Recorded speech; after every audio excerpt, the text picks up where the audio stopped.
Hey guys, Varun here and I'm here with Prashanti and we are going to walk you through the bench press today. So unlike the squat or the deadlift, the bench press is a deceptive lift because it looks like you can just lie down and press and have fun, but paying attention to your setup will pay dividends in the long run. It will allow you to bench more weight and bench it more efficiently. So we are going to start with where to keep the bar and the bench actually. So maybe before Prashanti starts with that, you want the bench aligned so that it is just in front of the J hooks, right? So these J hooks are kind of long, so the bench is a little bit in front. So when Prashanti lies down to bench, her head is on the bench and the bar is right over her eyes. So that's pretty much where you want to be when you set up, because if you're too far back, you'll tend to hit the J hooks on the way up. So that's pretty much the optimal position of the bench. Now, as for the height of the pins, this is also a place where people often go wrong. We want a height where you have a slight bend in your elbows, right? So they're not completely straight, because then that would mean you will lose your arch, which is something we'll talk about later. And if it's too low, it's just going to be really hard to take the bar out and you'll just put a lot of stress on your elbows. So slight elbow bend, you might have to play around with it a little bit depending on the height of your rack, but this is a good place to be at. So let's move to the grip and to the setup itself, right? So you have your bench, you have the pin setup. Now, the grip, we want to grip, there are multiple places you can grip.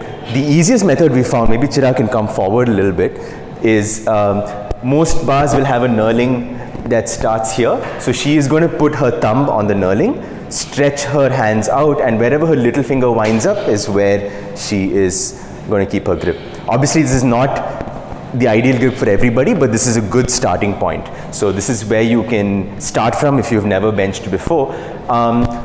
If you've seen our video on the overhead press, you would have seen how to hold the bar, but we'll go over it again here. But you want the bar deep in your palm. Again, you might have to come a little bit closer to see her palm.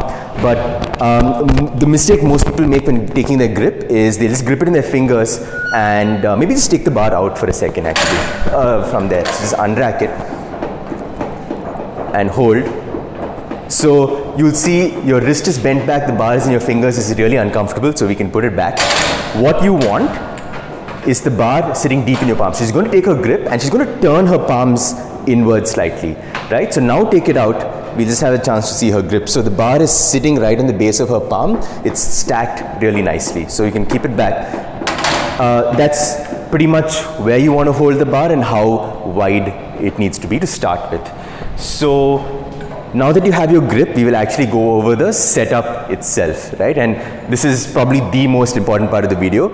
And if you have a good setup, everything else will go really smoothly. So multiple ways to do this. The easiest way we found is to go through these steps. So step one, she's going to put her feet on the bench, right? And she's kind of flat. She's got her grip set. Now, first thing we need to do is work on getting a good arch through our whole of the spine. And she's also going to work on digging her shoulder blades down and together. And the reason we do this is to basically shorten the range of motion, or how far the bar has to go. So it might sound like cheating, in a way it kind of is, but the logic is shortening the range of motion allows you to eventually press heavier weights. You press heavier weights, you get stronger. So I'm going to have her start by lifting her butt up. She's just going to do a glute bridge, right? And in this position, she's going to work on really getting her shoulder blades squeezed together and depressed. So she's kind of unshrugging her shoulders.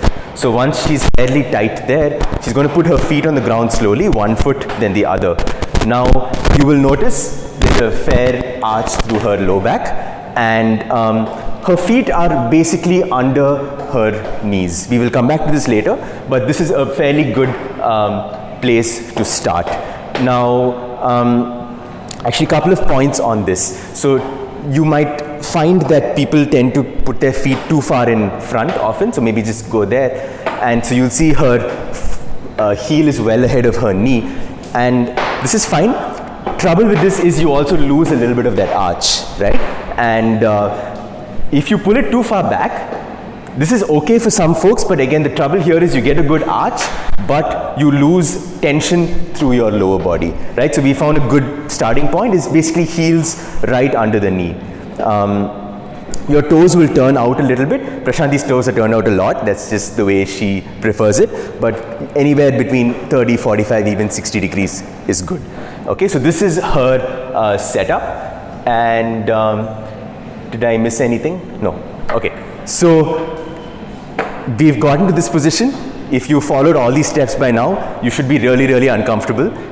She can't hold that position for long. So I am going to move in to the unrack itself. Okay, so she's going to go through all those steps again, just so we can repeat them. Getting into good arch, heels are set, her grip is where we spoke about. Now she's going to get ready to unrack the bar. So I'll just have Prashanti do a good unrack and hold it for a second. Okay, so what I want you to notice here, she's holding the bar over her chest, her elbows are locked out, and there's a straight line from the bar to her elbows to her shoulder, right? Now, the mistake you will most often want to make is keeping it too far behind you. So there, it's not a very stable position. If I move the bar, it's going to move all over the place. So once she gets it stacked, she can hold any amount of weight here, it's going to be pretty stable, right? So this is her starting position. You can just keep it back for a second, actually. Okay, so now we're going to go into the bench itself, right? So I'm just going to have Prashanti set up and unrack the bar, right? So going through all the steps we discussed, she's going to take it out and she's holding it over her chest. Now, we worked really hard to get into a nice tight position. We want to maintain that while we actually do the bench press. So we'll talk for a second about breathing and tension. So she's going to think about pulling the bar wider as she does the bench. I'm not going to have a start just yet, but maybe just relax with your lats for a second. So when she thinks about pulling the bar wider, I want you to just notice how her chest goes up a little bit more and you can see her lats get tight. Maybe just do that once more. So watch this area and pull the bar apart. Okay, so what that does is it essentially gets your lats, which are the muscles on your side, engaged, and that allows you to squeeze out a little bit of a larger arch. It also gives a little bit more stability to the bar, so it's not going to move around as much with heavy weight. Now she is going to take a big breath in, right? So as much as she can hold, inflate her chest and belly, and she's going to pull the bar down to her chest. When she touches, she's going to pause for a second, press it up. So you want to make sure that you're not just bringing the bar down, letting gravity do the work. You're actively pulling the bar down. So if you've ever done a row of any kind, you want to think about rowing the bar down to your chest. So the reason we do that is to maintain our arch and maintain our good shoulders down and back position that we want on the bench. So I'll just have her do one more rep here. And okay, put it back for a second and give Prashanti a break. So you notice we touched the chest each rep and we actually paused. When you first start out on the bench, that's particularly important. You touch and go bench, so you basically just make contact and come up, but we prefer to have a pause just to ensure consistency, because you can really feel where the bar is touching on your chest and you can stay on that same spot. Now, you also really want to make sure you're touching your chest, because the moment you don't, range of it always becomes a bit dicey when you start adding weight, where you'll start going half an inch, then 1 inch, then 1.5 inch, and it doesn't look like a bench press anymore. So make sure you pause, make sure you touch your chest. Did I miss anything else? So maybe we'll actually just talk about the press back up. I think that's one thing we missed out. So we spoke about getting to the chest, right? So I'm going to have her get to her chest, and now from here, she's just going to press back to the starting position. That's it. So we're not going to like overcue or don't have too many things to think about. You want to return to that starting position where you're stacked over your shoulder. So if you do all the preceding steps right, this should be fairly easy. Okay, now a quick word on leg drive, right? So the bench press is not just an upper body lift. Done right, it is a full body movement. Now, people get very worked up over leg drive, and you know, if you're not a professional powerlifter, you don't necessarily need to worry about it too much. The extent of leg drive you need when you start is to just think about getting sufficient tension so that your whole body is involved in the lift. So one way we really like to work on this, if you have a partner or somebody who you work out with or a coach, this could be a good way to learn it. You might need to come closer. I'm going to stand right in front of Prashanti. So what she's going to think about, I'm going to kind of contact her knee gently with my knee.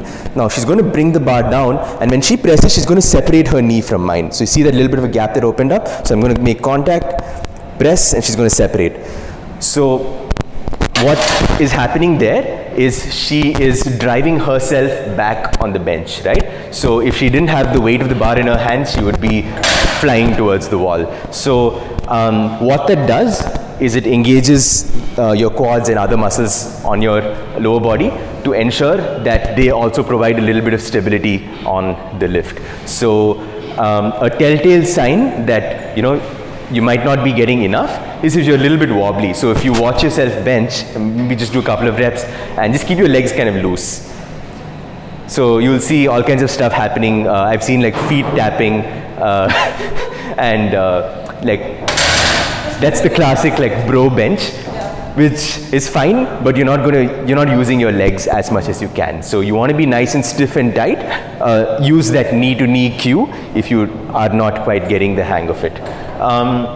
Shall we move on to like issues? I don't think we missed out anything. Okay, so common problems you will encounter. The first is really the grip and your wrist position, right? So we kind of showed you the bad wrist position right at the start. I'll just have Prashanti do that again. And so you'll see there's a fair bit of bend in her wrist, and it will kind of feel very uncomfortable. It's not a position you can hold for long. So you want to make sure, just put it back maybe on the bar track for a second. You want to make sure that the bar is sitting on the base of your palm. So just take it out and hold it. So an easy test to make sure if this is the right position is you can actually open your fingers up, right? And it's stable. The bar is not going to roll back. If the bar was up here and she opened her fingers up, it would end very badly. So this is a good way to make sure that the bar is actually in the right position. And second mistake is where the bar actually goes on your chest, right? Now, you will typically see this, just take the bar out, like a bodybuilding style bench where somebody goes way too high on their chest. Maybe exaggerate that a little more. Yeah. So what's happening, the bar is touching really high on Prashanti's chest. Her elbows are going all over the place, and you can see she's lost a lot of tension through her upper back. Now, the reason we don't really want this is it's not a very stable position, and your elbows, by going behind the bar, they're not going to be able to apply force upwards. So the fix again is reinforcing that chest up position. So one cue we really like, so I'll have Prashanti take the bar out and hold, is to think about pulling your chest up to the bar, right? So you're not bringing the bar down, you're pulling your chest to the bar. And this is a really easy way to learn how to maintain that extension through our upper back that we want. And if you do that well, along with pulling the bar apart, your elbows will also wind up in a good position. Yeah, so those are, that's an easy way to fix mistakes with where the bar winds up.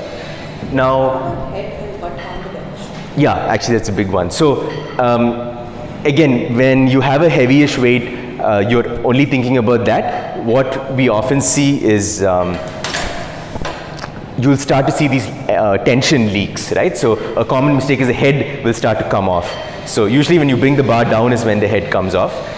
Yeah, like that. So, or the butt, right? So again, when she presses up, the butt shoots up, and sometimes it's just an effort to get leg drive and put everything into the bar, but it's clearly not going well if your head or hips come off. So for the head, I think a good cue is to think about driving yourself down into the bench. So let's just get in position and pause on your chest for a second. So now when she presses, she's not going to think about pressing the bar up. She's pushing herself deeper into the bench as she presses. Imagine trying to make an impression on the bench, leave a imprint of your whole body there. And what that does is it just reminds you to put everything back into the bench rather than lifting your body up. For the hips, again, that's a leg drive issue. What you want to think about there is maybe just take it out. Now if her butt shoots up, just do a butt shooting up rep. So she is trying to almost push her feet down into the floor. If you push your feet down, your butt will come up. What she wants to do is slide her feet forward. So a nice cue we've picked up is, think about, imagine this carpet under your heels, and you want to slide that carpet out from under you. So when you want to slide that carpet out, you're going to slide forward. So what that does is it keeps your butt on the bench and it allows you to drive your whole body back. So